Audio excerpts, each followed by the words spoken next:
Hello everyone, welcome to my channel. And today on my We Are Gods in Flesh series, I'm going to talk about my near-death experience. Though I don't think that using the term near-death is quite correct, because the truth is someone would have died and would come back again to life. So I just want to explain for you how it is in the spiritual realm. And if you've got a beloved one that died, you mustn't be afraid, neither are you supposed to worry about that, because at the end of the day, it's all a game and it's all about your mind. There's nothing new that exists outside your consciousness. Your consciousness is the source of everything here on earth and even in the afterlife. The experience I'm going to share is quite different from what would happen if I die now. Then I was young, then I was a traditional Christian. By then I used to believe the Bible that it is the absolute word of God. Of course, now I know otherwise. Okay, so let me start by giving you a background about myself. I live in Africa. I'm a Zimbabwean, and that issue of near death happened whilst I was in Zimbabwe. Of course, right now I'm no longer living in Zimbabwe. I'm living in one of the neighboring countries where I'm working. So let's get to the chase. What happened is that I was a very radical Christian when I was growing up. I'm someone with that mentality where if I want something or if I believe in something, I just give it my all. I don't know any other way except that.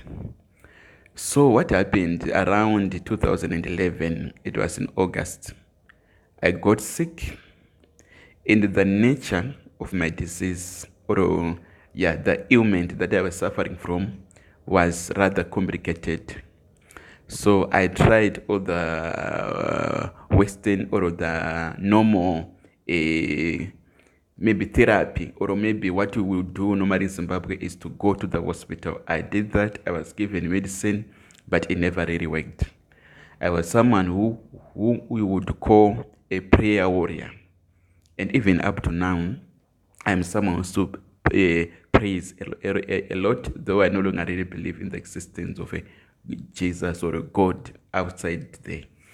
So what happened is that I prayed, nothing came to being. Then my father, who believed in the traditional religion, or who believed in shamans, he told me that let's go and visit a traditional healer. In my culture, what you call a traditional healer is what is also called a shaman in the Western world. These are people who are able to communicate with people or with powers in other dimensions. So I never really believed, in those things. But the reason why I went there is I just thought that men can just tell me the source of my illness and how to do with it. Of course, by then, I knew that it involved a lot of witchcraft, because in Africa, witchcraft is very common. And because of the beliefs that I had, of course, it also involved witchcraft. So I wanted him to identify the source of the witchcraft and maybe eliminate it so that I can be free. So in this story, I went to two traditional healers or two shamans, but I'm going to start about the first one.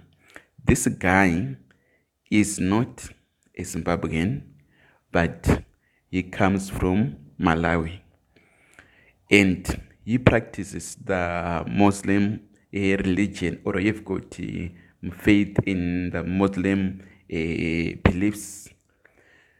So what happened is I went to his place with my father. It was at night, and according to the program, or what my father had told me, is that were just supposed to go there and come back the same day.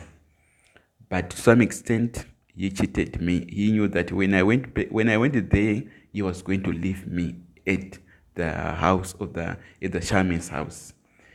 So maybe because he knew that if he told me that I was going to sleep there and live at that place for some days, maybe I was going to refuse, because like I said, I was a radical Christian. I believed then that associating with these people was demonic. So whilst we were at his place, the guy was very good. I stayed there for so many days. Eventually, he would give me whatever I want, whatever I wanted to eat, and he would also give me some traditional medicines. You know what they do in Africa is that those shamans, they go to the forest and they'll just dig up the roots of some trees, or they'll take some shrubs, like those small shrubs that are almost like grass. They come and they boil them in water, then they give you to drink. And they don't just go and dig the root of any tree, but they are told by their ancestors which tree to take and so forth. But this guy, of course, was a Muslim and he was from Malawi. So after going through many processes, one day it seems as if there was like a disagreement between the shaman and my father. And from how he was acting, it seems as if he could see also that my father, because I know that my father, I've always known that he's someone who's into witchcraft, that he would always know that my father was involved also in the ailments, that was even caused me to be ill. So, but at the same time, he was pretending as if he wanted me to be well. So it seems as if now there was a disagreement between the shaman and my father was supposed not to come and take me back home because I lived in town this other day, but he never came. So to some extent, I think it made me now to make me to enter into another realm, or maybe to see things at a higher level. And remember, like I said, I was a radical Christian, and I'm someone who has already self-belief in myself that in a spiritual warfare or on spiritual things, I'm the best. I still have that conviction up to now. So what happens is I died to some extent. He just locked me in this other room, which he was also using as a barber shop or something like that. So he locked me in this other room. Then he said incantations that he said, and he just left me there. So, and there's one crazy thing that happened. I do not want to tell you about this. Let me just say it. He gave me, before he had even looked me in the other room, he gave me this medicine. And after giving me that medicine, I was just, it was like I was having diarrhea. I was just constantly going to the toilet. So when I told him whilst we were in this room that I wanted to go to the toilet, he said, no, you cannot go to the toilet, because going to the toilet there was just like going to the bush, nearby bush. He said, no, you cannot go to the toilet. Do whatever you want to do here. So he just lowered the jeans that I was wearing. And surprisingly, he just took that waist that I was, doing, and started to write so it was more like a chalkboard. He just wrote something and he was just saying some incantations. And after that, he left me it seems like it was an act of killing me, or maybe of making me to enter another realm. I don't know. Then after those things now, as soon as he closed the door, I fell asleep. And when I fell asleep, it seems as if, excuse me, it seems as if, I started, to travel, or my body died. It seemed like I was lacking oxygen and my body died. So when I died, I was in Mozambique, and where I lived in Mozambique, I was in Zimbabwe. And the way I lived in Zimbabwe is near the Mozambican border. So my spirit, as soon as it left my body, it went on the border of Zimbabwe and Mozambique. And when I was there, I met so many souls of Zimbabweans who had died. And it included people who died during the liberation of war. that made Zimbabwe to be independent. Otherwise, it used to be called Rhodesia when it was colonized by white people. So when I met those people now, they were saying to me, they were more like blocking my way, like, no, who are you? Where do you want to go? And they were like being bullish and stuff. Then me being me, like what I said, I always believe that I can never lose a spiritual battle of any kind. So I fought with those people. It was just a quick battle. And they saw that this guy is too good. So immediately they started to open up, like the number of Zimbabweans was massive. Like it was almost in hundreds of thousands, if not millions. I don't know why there were so many Zimbabweans there. Then they just opened a small path where I would walk. And behind me, there was also another friend of mine who was following behind, someone whom I had known when I was traveling to South Africa one day, and we became friends. So I started to walk from the Zimbabwean border going towards Malawi. Remember, I said this shaman was a Malawian. So I traveled for a bit, and all along the way in Mozambique was on the Mozambican side. You can just check on the map the relationship between Zimbabwe, Mozambique, and Malawi. So whilst I was traveling, all these Zimbabweans, they were just opening a small path for me to move because they were so much afraid of me. So after that, we got into Malawi. Entering Malawi wasn't a problem. I just entered the country, and when I went there, instead of seeing people, I went to the throne of God. Hear what I'm saying. I went to the throne of God. And guess what? This shaman was a god. And it seems like he was the god of the world. And he was in Malawi. So he was like seated on a normal throne. So he asked me, why did you come here? Then I said, the reason why I come unto you, God, is I want money to preach the gospel. Then he said, the money that you want, you don't get it here. The man is on earth. Go back on earth, and that is where you find money. And I was disoriented because I was thinking that after seeing God, he will say, yes, the money, you can go back and start preaching the gospel, my boy. Then I said, okay, let me go back. So as soon as I left the throne of this guy, this shaman who was God, I also, now when I was going back, instead of just coming back, home or coming back on earth, it seems as if, I lingered a bit in the kingdom of God or in heaven. But what I saw is very different from what we were told in churches. Heaven was a kind of like, at first it was exciting, like just having that joy, but later on it was boring. It was just like a long park, and there were very few people. Then later on, I was just, someone who was just like a kid running around. And later on, I saw this dog, it was very big dog, like a Rottweiler. And it was, some of these dogs, that have got stripes like a tiger. So this dog was following me around wherever I would go. Wherever I'm just go, I was just always near me. And amazingly again, this dog was interested in eating my shit. Like, when I poop, it was interested in eating that. I wanted, to take this dog or to chase this dog away. But I could not do that. I don't know why. Then I was disappointed. Like, what's up with this dog? A dog's supposed to be in heaven.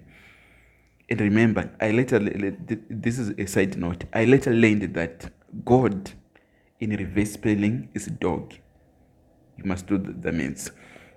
Then later on, I just again left that place again. So I guess that experience was there to show me how heaven can be or something like that. I don't know.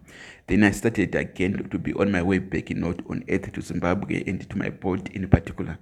So I went back again from Malawi. I went back again to Mozambique because for you to go between Zimbabwe and Malawi, you have to pass through Mozambique. That is one of the easiest routes, especially considering where I was, the part of Zimbabwe where I was. It was on the eastern part of Zimbabwe, near the border with Mozambique. So when I was coming again to Mozambique, I went again to those group of thousands of Zimbabweans who had died and who was still in Mozambique. Their spirits are in Mozambique. Then I just, again, they opened the path for me, like, they were afraid, they were treating me like a boss, that kind of a thing when people are opening a path for you, but, like, they are not happy, they're just like doing out of respect and fear at the same time. Then I came, I walked from the Malawian border all the way to the Zimbabwean border with Mozambique. Then, when I was about to enter the Zimbabwean airspace or the spiritual territory of Zimbabwe, I was approached, by these three gentlemen. These are former Zimbabweans who died, and I know some of them. Who I still remember is like the commander for the Zimbabwean army during the war, the Liberation War. He died in an accident in 1979. So this guy, he was the leader of these three men who approached me. They said, okay, look, now we are going back to Zimbabwe. We are having a problem with a certain shaman or a certain traditional healer. That traditional healer lived near the Malawian Muslim guy where I lived. Then they said, okay, when you go back to Zimbabwe, we would want you to go to his place because he is what? Destroying our work. So it seems as if the shaman who I was being sent to was being more powerful than these guys in the spiritual realm. So they wanted me to go there and fight him and maybe destroy him. Because like I said, I always believe that I'm the best or I'm the it guy. So I said, okay, that's all right. I'm going to do as you said. Then later on, I went back to Zimbabwe. I went near the place where I was at this Muslim's house. Then I came from the sky. It seems like the sky just opened up, Then I came to the ground and I started running. I still remember the path that I took to get back to my body. And guess what? As soon as I entered my body, remember I said this guy locked me in a certain room. The room was opened. And this guy came and he was with my father. And they took me exactly to the place of that guy, the other shaman who I was instructed by this dead Zimbabwean guys to go and deal with. Then immediately I was at this place, and it seems there was a war of words between my father, the Muslim shaman, and this African traditional religion shaman also, where I was now at his place. They were like having a fight. Even this guy did not even want to accept me. It seems like he was afraid. He knew something. He knew that this guy can be spiritual trouble. So he knew something and he did not want to accept me. But after some time, he accepted me at his place. Then one of this guy now, where I was, the new place, the African traditional guy, and he was a Zimbabwean. He had two wives, and one of the wife came and opened my eyes, looked me in the eye, and said, "This guy, there's something about him, like he's special." Something like that, because those shamans, they know everything when they look at you, especially in your eyes, because the eyes connect you to your soul or to the spiritual part, physically. So when I was there now, I never really came back to my senses. It seems I was like still in this dream, near-death experience. I just remember a few things that happened that I got there. Then after that, I immediately again, like, my spirit left my body, like I died again of some sort, because as soon as I entered their house, they gave me some liquid that I don't know. I drank it, and after that, it seems like I passed out. Now, when I passed out this time, or when I died this time now, I saw some people who were like, I was being treated like a criminal. And these people, they were very agitated. And they took me, to the throne of their king or the throne of their God. And their God happened to be none other than the devil or the Satan as you know him. So now I was brought to the throne of Satan by these people. They were saying main accusations against me. And I'm sure some of the accusations, I'm sure my memory has been suppressed. I can't remember them. But what I still remember is that they were very furious that I was still a virgin, because I made a vow to myself that I will never have sex until I get married. And by then I was in my early 20s.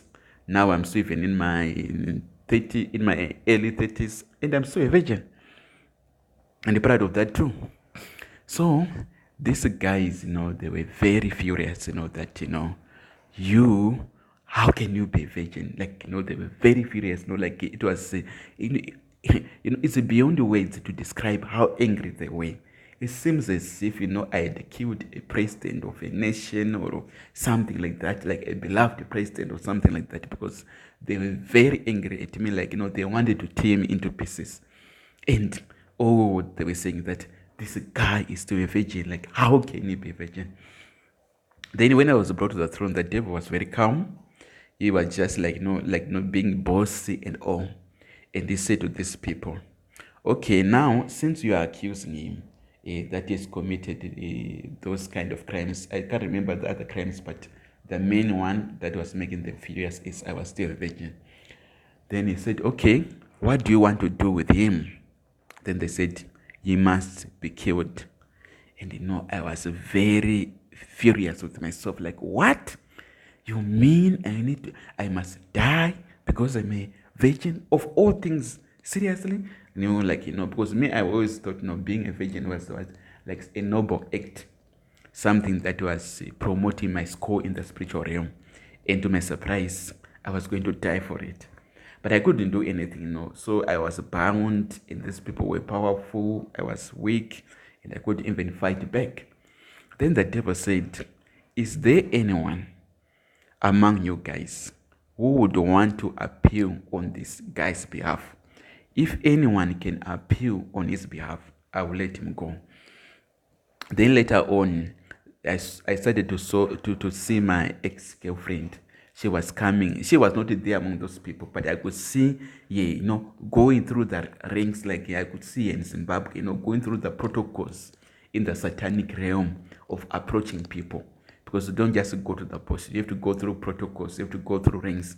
So she was now starting to appear on my behalf, going through all the protocols, going through all the leaders.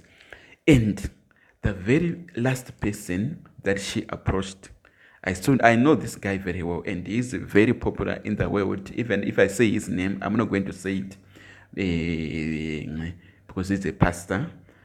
Okay, let me just say it, for clarity's sake. This guy, the last person that she approached, is a pastor and is known as Pastor Chris Oyoklame, and he's a pastor of Christ Embassy Church. You can Google on that. And by the looks of things, he is one of the senior commanders or senior leaders in the satanic realm.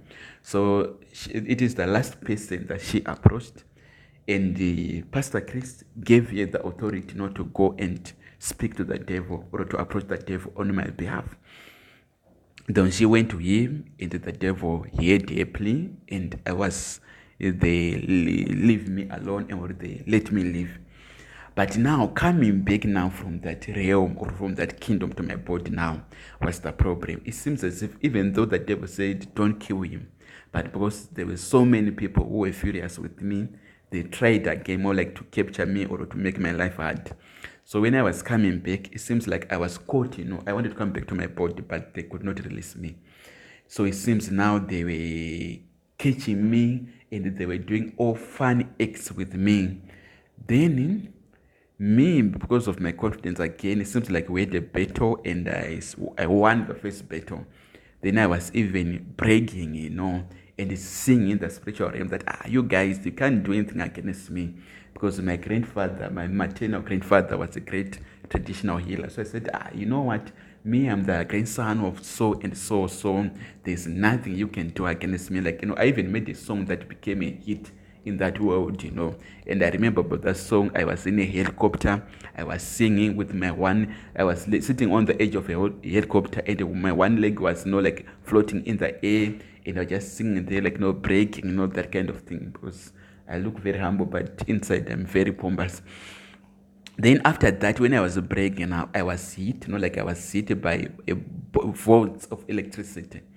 Then after that, that is when my body was seems like my spirit was now floating on earth now, trying not to wake up to get into my body, but I couldn't. I remember that I could even go home to where my father was and my siblings, brothers and so forth. And when I went home, these people, they could see me, but they didn't want me to leave, so they would chase me. but I didn't know anywhere to go. So I continued to go back home. Remember, these people, they were, I could say they are Satanists or they are into witchcraft. I even know about that up to now. So they did not want me, and they were chasing my spirit, but I would always come back. So this made my father to be furious, and he caught me in the spirit with my stepbrothers and my half-brothers, and they took me, they dug a grave for me in the spiritual realm. They put me, they put me in the grave, and I could see them. They were about 5, and they were, what do you call this? When you put someone in the grave, when you put some soil into him, to put soil in the grave, I was crying and I was saying, you guys, how can you do this to me? Because I was ever a good guy. I'm not someone who is, who would want a fight unless if that is the last resort. I'm someone who just, tries, to avoid fights as much as possible. I never really had problems with anyone. Everyone who knew me then would always say, this guy is a good guy, that Moses is a loyal guy who obeys God. So after that, after they buried me in a grave, they later on again now took me again. Now it was now they were taking me again to an ocean. It seemed like they took me under the oceans, and there was a cave. They bound me, they bound my hands, they bound my feet, and they put me in a cave under the ocean. So I was there for so many days. I cried, my brethren, I cried non-stop. I cried and I cried. It was the way they were binding me was very painful, but I was lonely. I was in a place where there was no one, and I was just crying non-stop. I was trying, to call out to people who can save me. No one was saving me. It was very tough. And it seems like my spirit was I was getting tired of crying. So my spirit was now, giving up. I said, there's nothing that I can do. Maybe I can just, let these guys do whatever they want. Because naturally I'm a fighter. I don't give up. But now I was getting tired. Then I remember again, it was like I tried to pray in the spirit. I don't know what was happening, but all my prayers were not working.